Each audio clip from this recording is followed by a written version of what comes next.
Ouais. Alors aujourd'hui, on a une surprise pour vous. On va prêcher à deux. Et j'appelle ma chérie à venir.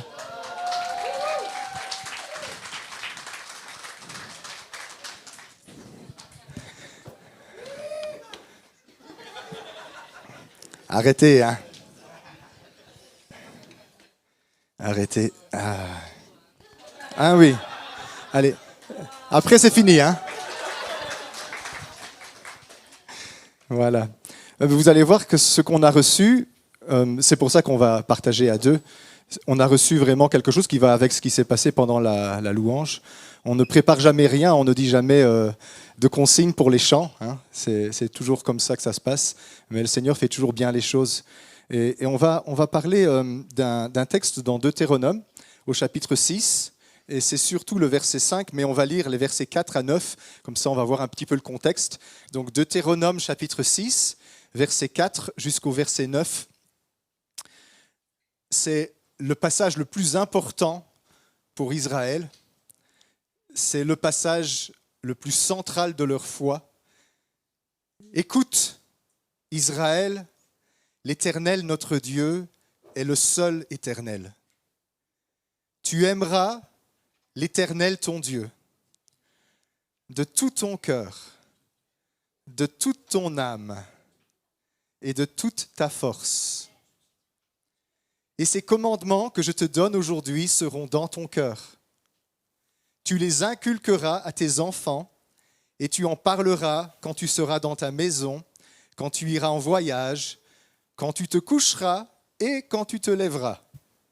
Tu les liras comme un signe sur tes mains et ils seront comme des frontaux entre tes yeux. Tu les écriras sur les poteaux de ta maison et sur tes portes.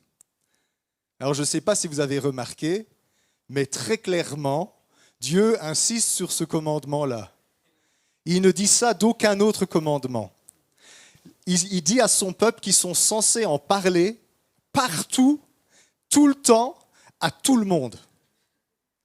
Tellement c'est important.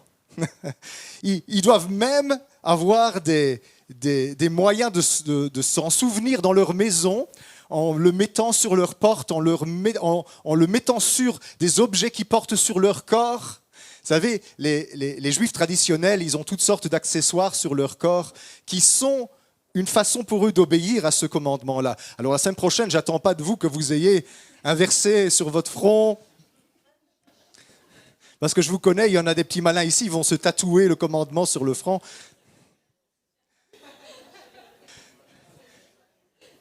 Ne faites pas ça, parce qu'il doit être dans ton cœur. Mais l'idée vraiment, c'est que ça doit être tout le temps là, dans ta vie. Alors vous voyez, ce commandement, tu aimeras le Seigneur ton Dieu de tout ton cœur, de toute ton âme et de toute ta force, c'est pas un commandement qui est lié au culte. C'est pas ce que tu dois faire quand tu viens à l'église. C'est un commandement qui est lié à l'entièreté de la vie. Parce qu'il dit, quand tu es en voyage, quand tu es en train de dormir, quand tu te lèves, quand tu es dans ta maison et quand tu éduques tes enfants, c'est un commandement qui a une relation avec l'entièreté de ta vie. C'est une philosophie de vie, c'est un style de vie. Alors, on l'a chanté ce matin, nous voulons t'adorer de tout notre cœur, de toute notre force, de toute notre âme. Mais souvent, on va le résumer à la manière dont on s'approche de Dieu pour l'adorer. C'est ça aussi.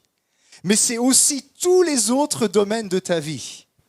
Ce qui signifie que chaque activité que tu fais peut être une façon pour toi d'aimer Dieu.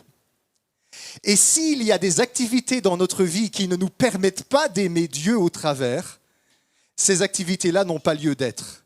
Parce que toutes les activités des enfants de Dieu sont des activités au travers desquelles ils aiment Dieu de tout leur cœur, de toute leur âme et de toute leur force. C'est quelque chose qui est censé englober l'entièreté de notre existence. Ça prend du temps avant de s'installer dans notre vie, ça, n'est-ce pas? Au début, on consacre Dieu quelques minutes. Et Dieu, il dit, je vais tout prendre. Alors, j'ai une bonne et une mauvaise nouvelle pour vous ce matin. Dieu ne va jamais ralentir et se lasser jusqu'à ce qu'il ait occupé toute la place. Il y a mon passage qui me suit depuis toujours, qui me met tout le temps dans la tête cette semaine-ci. La terre sera remplie de la connaissance de la gloire de l'Éternel, comme les eaux couvrent le fond de la mer. Dieu ne va pas se lasser tant que son amour, sa présence d'amour, remplissent tous les êtres de cet univers et saturent toutes les réalités que nous sommes et qui sont autour de nous. Alors, ça signifie que Dieu dit plus de demi-mesure. Aimer sans réserve, sans limite, avec la totalité de ce que nous sommes. Nous sommes appelés à mettre cela en pratique. Alors la première chose, c'est le premier domaine dans lequel il dit qu'on doit l'aimer. Il dit « de tout ton cœur ». Je vais laisser la parole à Sandra sur ce point-là. Alors de tout son cœur, de tout notre cœur. Le cœur, c'est notre fort intérieur, c'est tout ce que nous avons à l'intérieur. Ce sont les dispositions les plus profondes, la disposition de mettre notre cœur au service de Dieu. C'est un cœur à cœur, c'est un cœur à l'unisson avec lui. C'est-à-dire que ce que ma bouche va dire, va chanter, ce que mes mains vont faire, lever les mains dans l'adoration, ce que mon corps va faire, par exemple, danser, eh bien tout ça doit être vrai, tout ça doit être à l'unisson avec le cœur. C'est pas jouer un rôle, c'est pas faire semblant, c'est pas je vais pas venir ici parce que c'est ma religion, mais je vais venir ici parce que j'aime Dieu, parce que je veux le servir, parce que je veux lui rendre gloire. C'est quelque chose de fort, c'est pas un petit frisson, mais c'est profond, c'est à l'intérieur. Il est dit dans Ésaïe 29, 13, le Seigneur dit, ce peuple s'approche de moi, il m'honore de la bouche et des lèvres, mais son cœur est éloigné de moi. Et la crainte qu'il a de moi n'est qu'un commandement humain, une leçon apprise. Donc c'est vraiment une relation avec Jésus que nous cherchons, c'est vraiment un cœur à cœur. C'est un rendez-vous quotidien. Et plus je vais passer du temps dans sa présence, eh bien plus je vais grandir, plus je vais m'abandonner à lui, et bien plus mon caractère va être formé, je vais remettre en ordre mes priorités.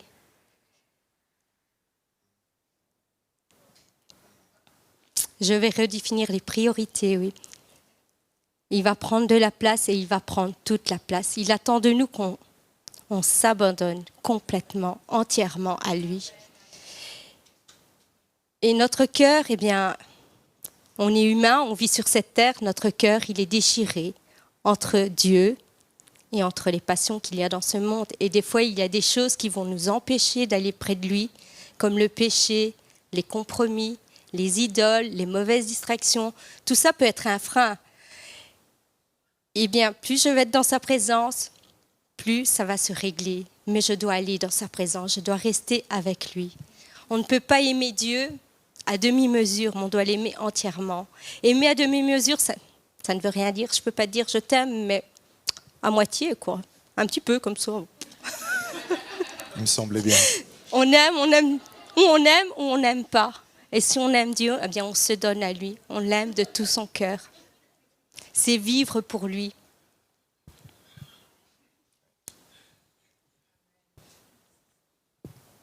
Oui.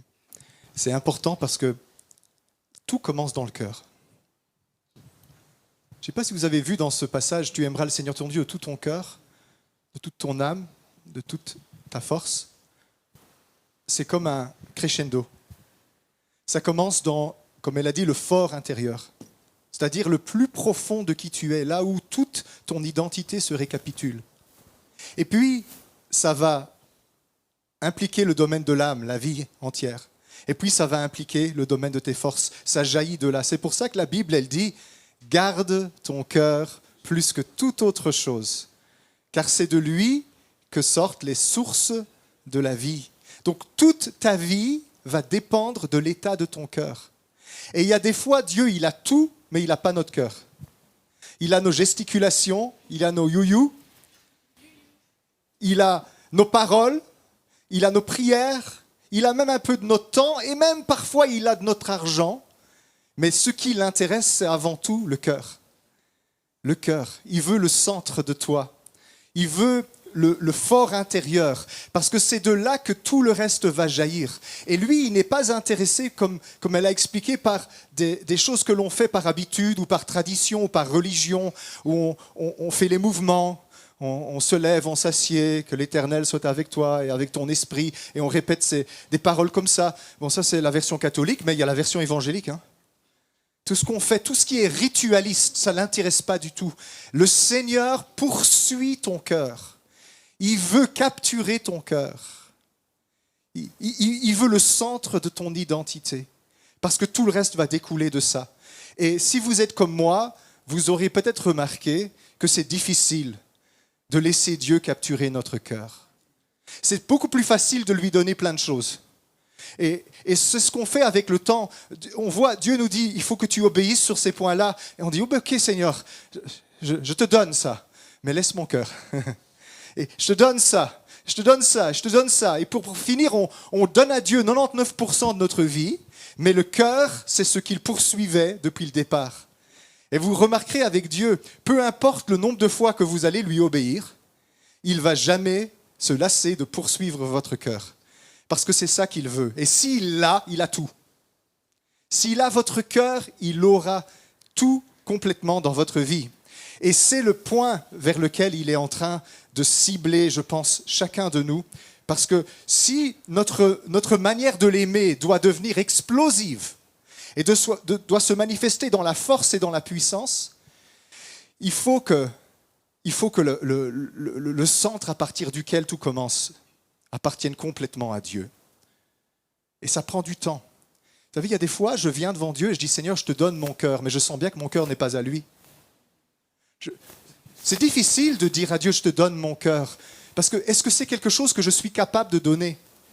Je peux le dire, je peux dire les mots, mais au fond de moi, je sais qu'il y a quelque chose qui tourne pas rond. Mon cœur n'est pas là. Seigneur, je te parle du bout des lèvres, mais mon cœur est éloigné de toi. Vous savez, c'est quoi le secret pour que Dieu capture ton cœur ?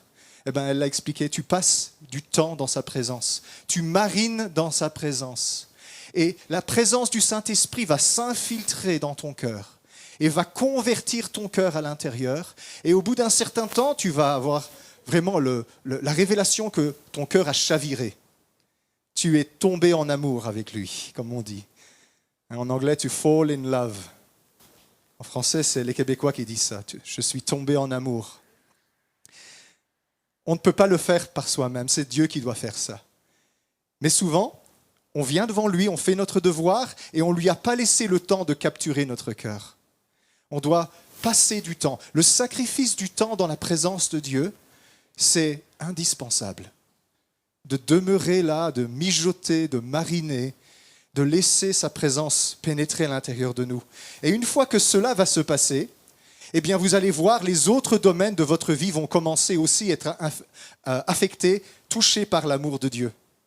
Mais nous, généralement, on veut que les autres domaines de notre vie soient réglés, et Dieu, il dit non, ça ne m'intéresse pas ça. Ce qui m'intéresse, c'est d'abord ton cœur. Parce que les priorités de Dieu ne sont pas les nôtres.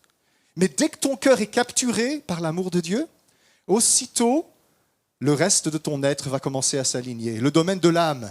Tu aimeras le Seigneur ton Dieu de tout ton cœur, maintenant de toute ton âme. Alors, avant que je lui donne la parole à nouveau, un peu d'hébreu, l'âme, nefesh, ça veut littéralement dire ta gorge, ton gosier, c'est-à-dire ta respiration. Vous savez, ce côté-là, là, ici, c'est le canal par lequel toute la vie passe. C'est par là que je bois, c'est par là que je respire, c'est par là que je mange, c'est par là que les artères montent et descendent du cerveau, c'est par là que je parle, c'est par là que ma vie, elle s'exprime. D'ailleurs, quand quelqu'un veut te tuer, il t'étrangle. Et je ne sais pas si vous avez déjà été sous une oppression démoniaque où vous avez l'impression que quelqu'un vous étrangle. Parce que votre vie est ici. Et donc, nefesh en hébreu, l'âme, c'est la vie, c'est le souffle, c'est l'expression de ta vie entière, de ta personnalité et de ta vie entière. Et ça, c'est surtout sur ça que nous, on va insister. Je ne vais pas bien dans mon âme. Pourquoi t'as battu au-dedans de moi, ô mon âme, loue l'Éternel? Si ton cœur est plein de la gloire de Dieu, tu verras que ton âme ira bien très vite. Tout est une question de cœur. Je vais te laisser avant de voler toutes tes idées. Voilà. Bénis l'Éternel, ô mon âme, n'oublie aucun de ses bienfaits. Donc l'âme, c'est tout ce qu'est la vie, c'est toute ma personnalité, c'est mon entièreté. Et avec mon âme,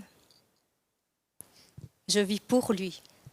Qu'importe ce que peuvent penser les gens, c'est à lui que je veux plaire, pas à mon voisin, mais à lui. Et je veux essayer d'être droite à ses yeux, de faire ce que lui me demande, ce que Dieu me demande, de rester là et vraiment faire sa volonté, même si ce n'est pas facile, parce que c'est facile pour personne en fin de compte. C'est demeurer dans sa présence et écouter. Demeurer dans sa présence, ce n'est pas toujours facile, mais par exemple, écouter des chants d'adoration, des chants de louange. Et je tourne mes pensées vers lui.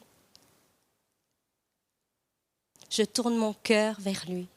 Je pense à Dieu, je pense à lui. Et je reste dans sa présence. Ce n'est pas rester dans sa chambre enfermé toute la journée et vivre en reclus, mais c'est un style de vie. Tout ce que je fais, je le fais avec lui. Faire les courses, travailler, aller au sport,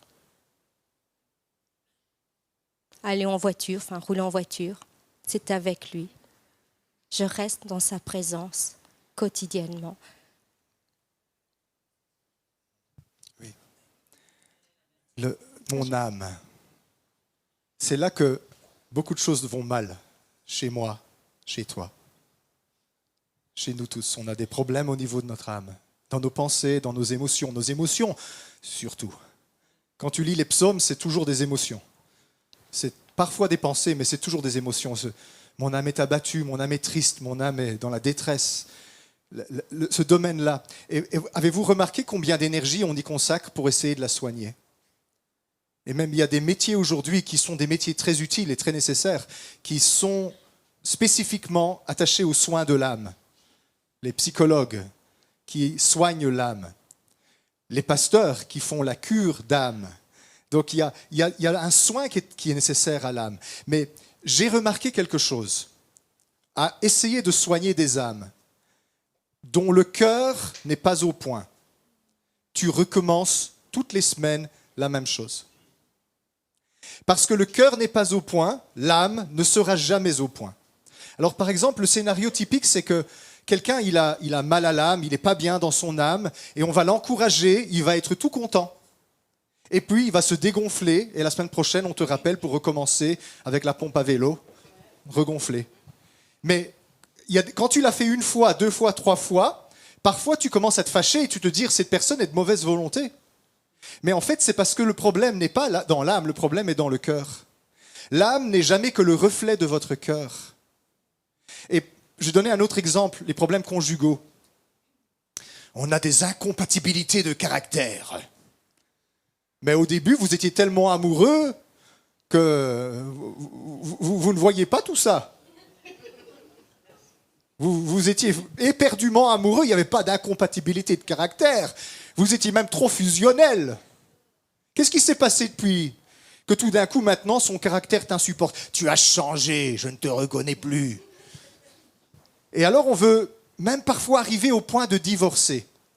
Et alors, quand tu essaies de t'occuper d'un problème conjugal, tu te dis, je vais essayer de soigner l'âme de monsieur, soigner l'âme de madame, et ça va aller. Oui, ça va marcher pendant 2 semaines. Parce que quel est le problème? C'est le cœur. Parce que ton âme, ta personnalité n'est jamais rien d'autre que le reflet de ton cœur. Je ne changerai pas, c'est mon caractère. Mais vous n'avez jamais changé de caractère, vous? Moi, j'ai changé plein de fois de caractère. Quand je pense des clichés de ma vie, toutes les fois où j'ai changé de caractère, et toutes les fois où je vais encore changer de caractère, c'est que le caractère, il n'est pas quelque chose de figé. Le caractère, il évolue. J'étais le plus timide des enfants que je connaissais, je ne suis plus du tout timide. Parce que mon caractère a changé. Mais qu'est-ce qui a changé? Il n'y a personne qui a changé mon caractère. Est-ce que vous pensez que si vous êtes timide, et je vous dis arrêtez d'être timide, vous allez arrêter d'être timide? Impossible, non? Si tu es colérique, arrête d'être colérique. Ben, ça ne sert à rien. La colère, ça ne se maîtrise pas. C'est une réaction qui te jaillit à l'intérieur sans que tu puisses la voir venir. Arrête d'être colérique. Mais le problème, ce n'est pas que tu es colérique. Le problème, c'est qu'il y a quelque chose qui tourne pas rond dans ton cœur. Regardez, Jésus, il disait ceci. On lui avait posé la question, est-ce qu'on peut divorcer de sa femme pour n'importe quelle raison? Et les apôtres, ils étaient contents de pouvoir faire ça, parce que c'était des machos. Mais Jésus dit, non, si elle ne t'a pas trompé et que tu divorces d'elle, c'est pas juste ce que tu fais. Et les apôtres, ils étaient choqués de ça. Et ils ont dit, oui, mais Moïse, il a dit dans la loi que quand notre femme ne nous plaît plus, on peut lui donner une lettre de divorce et la remballer chez son père. Et qu'est-ce que Jésus a répondu? C'est à cause de la dureté de votre cœur que Moïse a dit ça. Mais ce n'était pas ainsi au commencement. Alors voyez, quand on est au bord du gouffre dans un mariage ou dans une relation, ce n'est pas les problèmes de personnalité qu'il faut essayer de soigner. C'est le cœur qui est derrière. Parce que quand le cœur devient tendre, eh bien, après, on met de l'eau dans son vin et on apprend à s'entendre. Et quand j'ai devant moi un couple qui est au bord du divorce, la chose que je regarde toujours, c'est est-ce que les cœurs sont tendres ou est-ce que les cœurs sont devenus durs? Ça ne sert à rien d'essayer de résoudre un problème tant que les cœurs sont durs.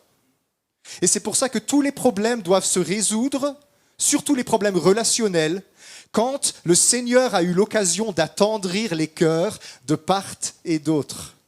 Parce que si vous êtes trop rapide et que vous essayez de résoudre des problèmes relationnels, avant que le Seigneur ait labouré et travaillé les cœurs, eh bien tout ce que vous allez faire, c'est aggraver la blessure.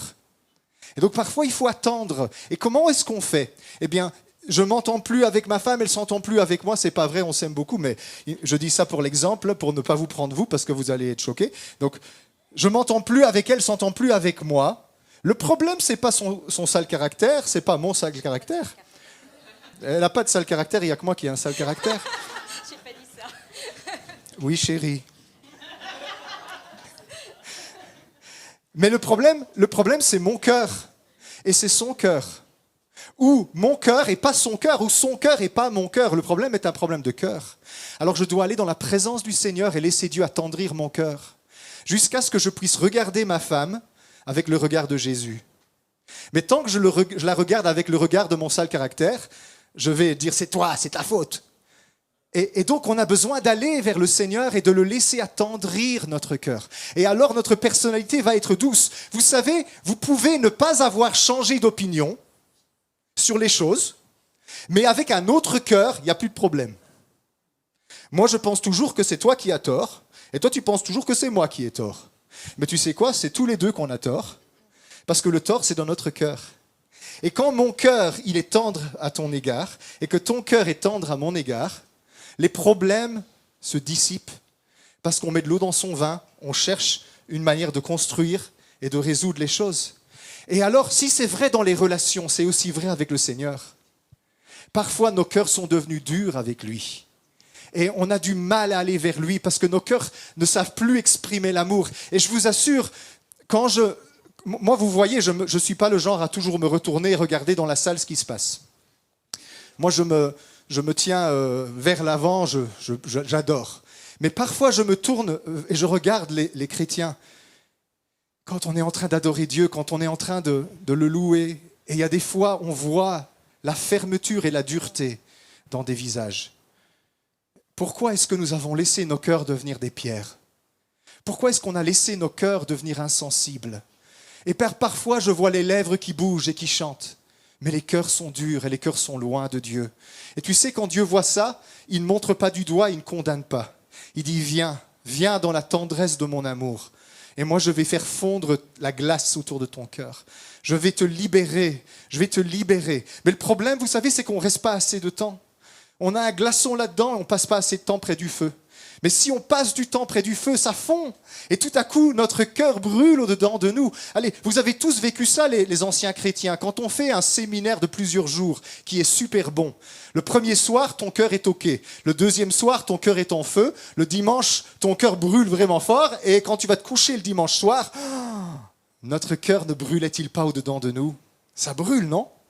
Et quand c'est un bon séminaire, hein, quand c'est un mauvais séminaire, ça fait l'inverse. Mais quand c'est un bon séminaire et que le Saint-Esprit a travaillé, il y a quelque chose qui a changé en moi.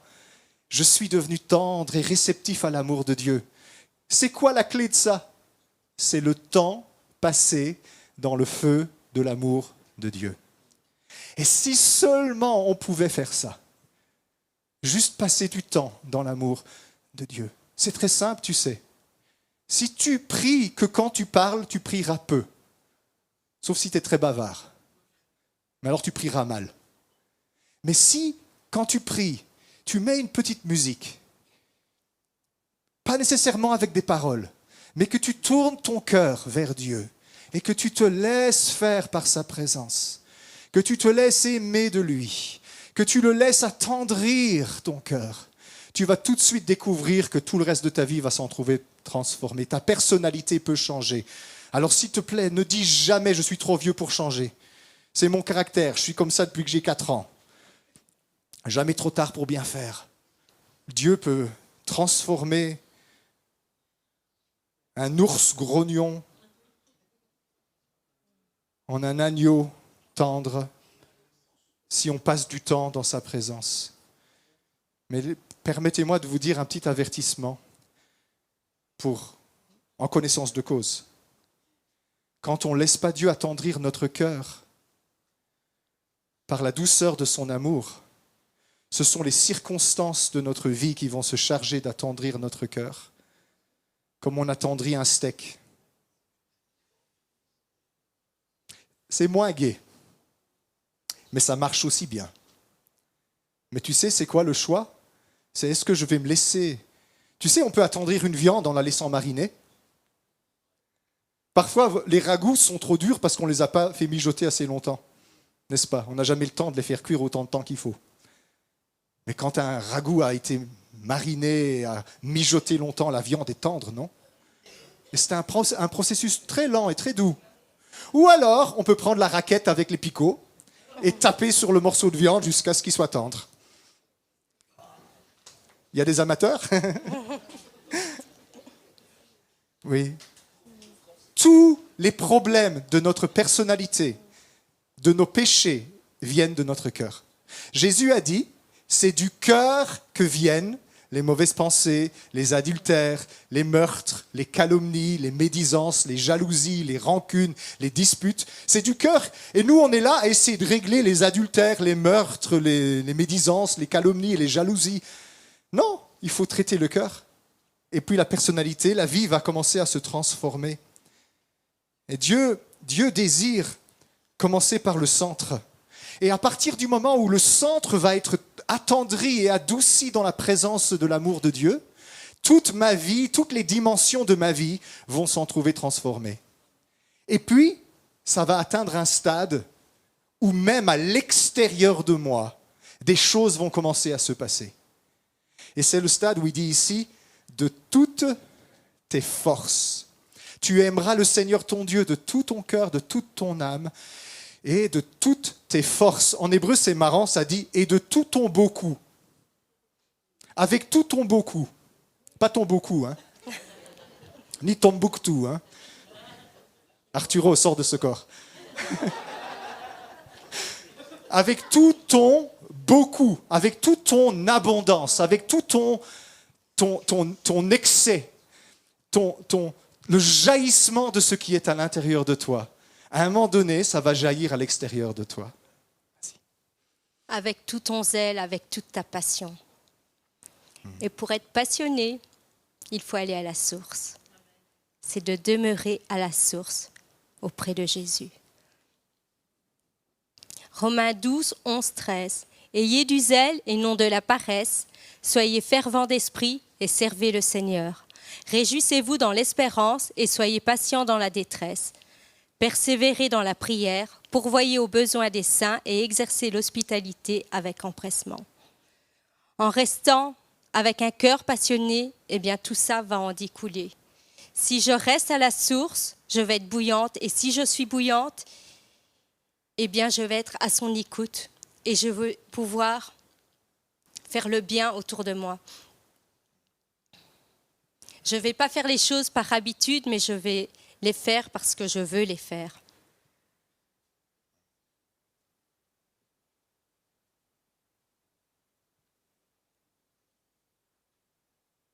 La joie du Seigneur est ma force, mais c'est aussi un sacrifice.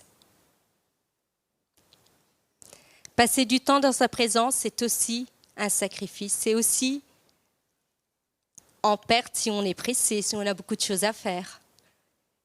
Mais ça vaut le coup. Ça vaut le coup de perdre du temps pour le passer avec lui. C'est un choix, c'est une décision. Je décide de me tenir à tes pieds, Seigneur, et je décide de rester là et de me laisser transformer par toi, de rester aux pieds de Jésus.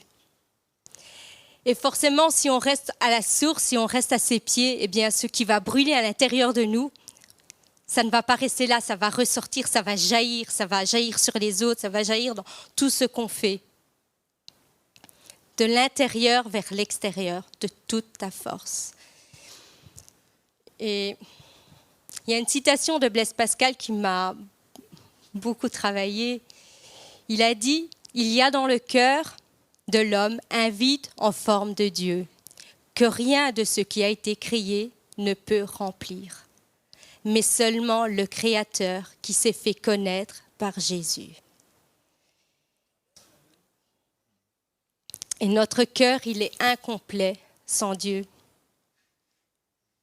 Il y a un trou béant que seule sa présence peut remplir, seule sa présence peut combler. Et tout ce qu'il y a sur cette terre ne comblera pas ou provisoirement, ça ne nous donnera pas le vrai bonheur. Ce qui nous donne le bonheur, c'est de demeurer avec lui. Il n'y a que Dieu qui compte, il n'y a que lui.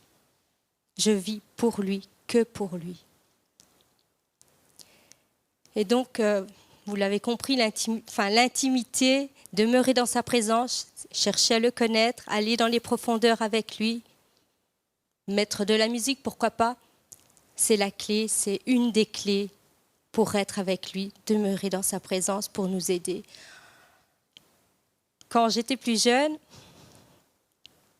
bien, je vivais dans le monde, je vivais dans l'église, j'étais ado comme tout le monde, pas que les enfants, et évidemment, bien, j'étais départagée entre les deux. Je voulais venir à l'église, je voulais aimer Dieu, mais j'étais aussi tentée, comme les autres jeunes de mon âge, à faire tout et n'importe quoi.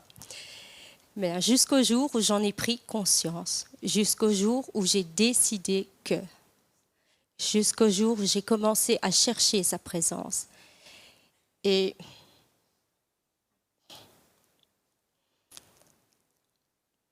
bon, je suis au piano. Avant d'être au piano, j'étais à la guitare.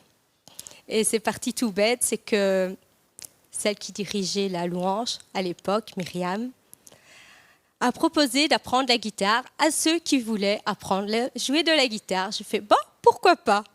J'ai commencé à apprendre de la guitare, mais avec cette guitare, je m'enfermais dans ma chambre, je grattais sur ma guitare et je passais des moments, waouh, formidables, des moments qui ont fait que j'ai pu découvrir qui était Jésus, qui m'ont fait grandir, tout simplement. Ça, c'est ma façon de fonctionner. À vous de trouver votre façon de fonctionner. Moi, la louange, elle est un soutien. C'est ce qui va m'aider à rentrer dans sa présence. Et puis, ça reste là et je vais plus loin. Mais c'est l'élément déclencheur. Mais on a tous un déclenchement chez nous qui va nous aider à rentrer dans sa présence. Et ça va jaillir. Jésus a dit, celui qui boira de l'eau que je lui donnerai, elle deviendra en lui une source d'eau jaillissante jusque dans la vie éternelle. Si le cœur est au point, l'âme va se transformer et autour de vous va commencer à se manifester l'abondance intérieure. Et pourtant, c'est là où on veut voir les résultats. C'est pour ça qu'on prie. On passe beaucoup de temps à prier pour les choses qui sont à l'extérieur. Je veux voir une percée, je veux voir de l'abondance, je veux voir des victoires, je veux voir du succès, je veux voir de la joie, je veux voir du plaisir dans ma vie. Mais Dieu dit, c'est ton cœur. Oui, mais ça, j'ai pas envie de m'occuper de ça, parce qu'il y a tellement de blessures là, j'ai pas envie d'aller là-bas. Et Dieu dit, c'est là qu'il faut qu'on aille. Mais Seigneur, moi je voudrais que tu fasses ci, que tu fasses... Oui, je vais le faire et je vais commencer à l'intérieur de toi. Et ça va rejaillir dans ton âme et ça va rejaillir ensuite à l'extérieur de toi. C'est pour ça que je vais vous dire, ne soyez pas trop pressés d'entrer dans un service ou dans un ministère. Il y a des gens, ça vous démange, j'ai envie de servir, je veux voir quelque chose se passer à l'extérieur de moi. Et chaque fois que le Seigneur veut faire quelque chose à l'extérieur de toi, il va aller travailler à l'intérieur de toi. Parce que l'extérieur n'est jamais que le reflet de ce qui se passe à l'intérieur. Si tu es bloqué dans ta vie, dans cette saison dans laquelle tu es peut-être bloqué à l'extérieur. Tu ne vis pas dans l'abondance et dans la victoire. Tu n'as pas les eaux vives du Saint-Esprit qui coulent de ta vie. C'est peut-être bloqué dans ton âme. Tu as des problèmes, tu as des difficultés au niveau de l'âme. Alors tu vas courir chez tous les psys de la Belgique. C'est bien, mais ils vont mettre le doigt sur le problème. Et ils vont te dire, il faut que tu parles avec un pasteur. Et le pasteur, il va te dire, je ne suis pas la solution à tes problèmes. Il faut que tu parles avec le Seigneur. Et tu vas devoir venir devant Dieu et dire, Seigneur, mon cœur ne va pas bien. Et je ne sais pas comment faire pour qu'il aille bien. Mais je le présente devant toi, je t'offre ce cœur en lambeaux, ce cœur en charpie. Fais-en quelque chose de magnifique, Seigneur. Et je peux te promettre, Dieu, il prend les petits morceaux déchiquetés des cœurs et il les rétablit, il les restaure. Et il fait de toi quelqu'un d'autre, quelqu'un de magnifique. Dieu ne veut que restaurer. Et je voudrais conclure sur un point qu'on n'a pas encore relevé dans ce verset. Tu aimeras le Seigneur ton Dieu de tout ton cœur, de toute ton âme, de toute ta force. Vous avez vu le verbe ? Tu aimeras. Quel est le sens de commander l'amour ? Si j'étais célibataire et que je vais vers une jeune fille et que je lui dis « Je te commande de m'aimer », quel genre de chance est-ce que vous pensez que je vais avoir ? Elle va se dire « Oh, celui-là, il va m'en faire voir de toutes les couleurs. Fouillons, fouillons. » Non ?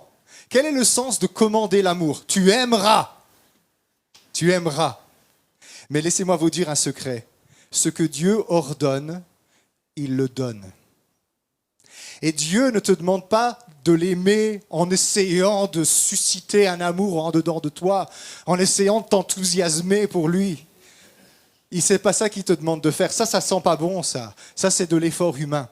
Mais si Dieu dit, tu aimeras le Seigneur ton Dieu, de tout ton être, avec tout ce qui est en toi, c'est parce que ce qu'il ordonne, il le donne. Et Dieu est prêt à te libérer en toi le fleuve de son amour. Parce que quand Dieu donne un commandement, il y a des gens qui le prennent de façon légaliste. Et il faut s'efforcer de l'accomplir. Mais ça, ce n'est pas la nouvelle alliance. La nouvelle alliance, c'est moi, le Seigneur, je viendrai et je ferai à l'intérieur de vous en sorte que vous obéissiez à mes commandements. Alors, ça veut dire qu'il faut faire un état des lieux et de dire, Seigneur, je t'avoue, je ne t'aime pas vraiment comme je le dois. Je ne t'aime pas de tout mon cœur. Je ne t'aime pas de toute mon âme. Et j'ai plus de force, donc je ne t'aime pas de toute ma force. Et pourtant, tu me dis, aime-moi.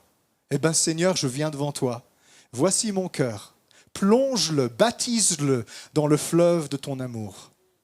Et vous savez avec quel amour vous allez commencer à aimer Dieu ?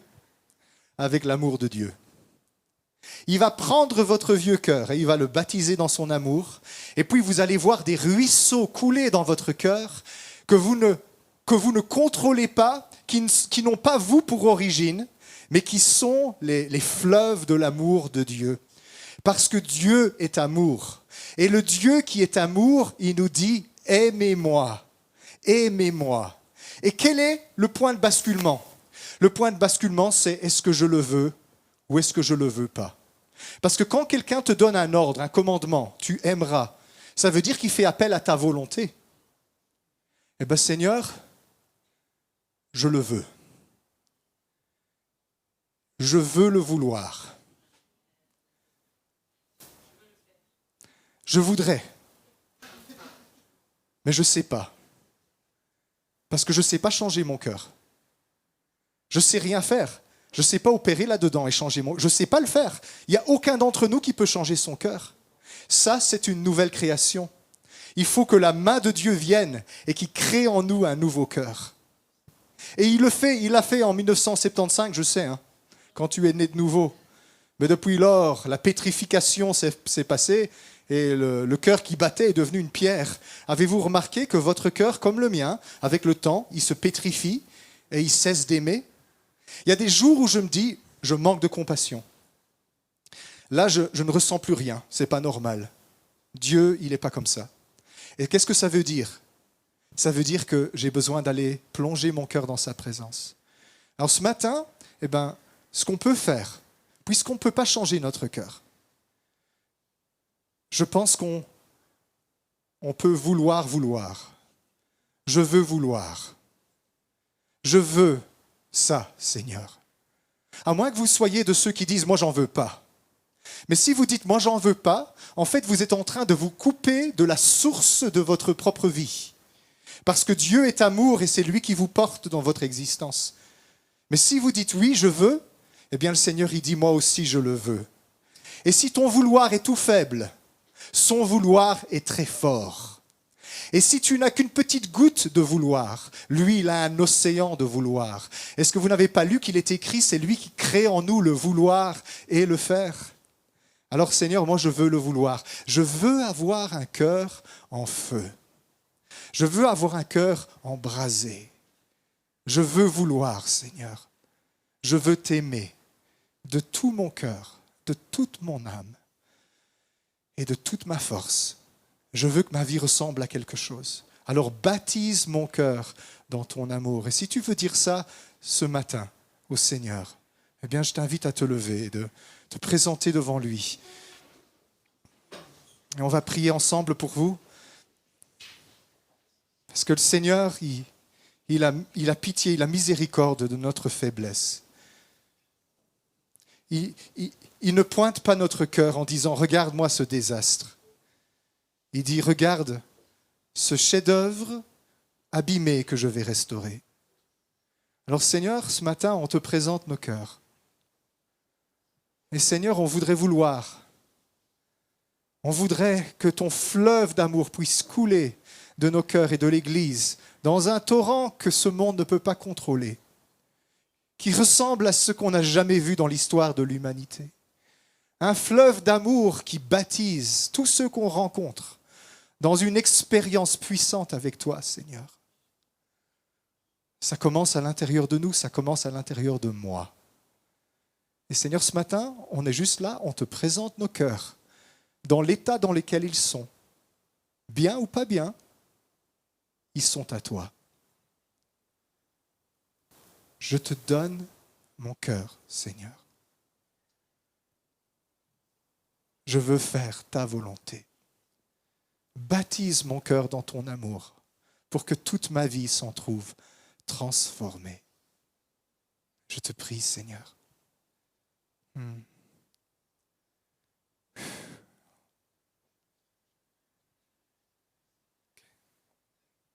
Merci, Seigneur. Merci de poser ta main sur chaque cœur ici, sur les nôtres aussi. Rends-nous tendres. Rends-nous tendres.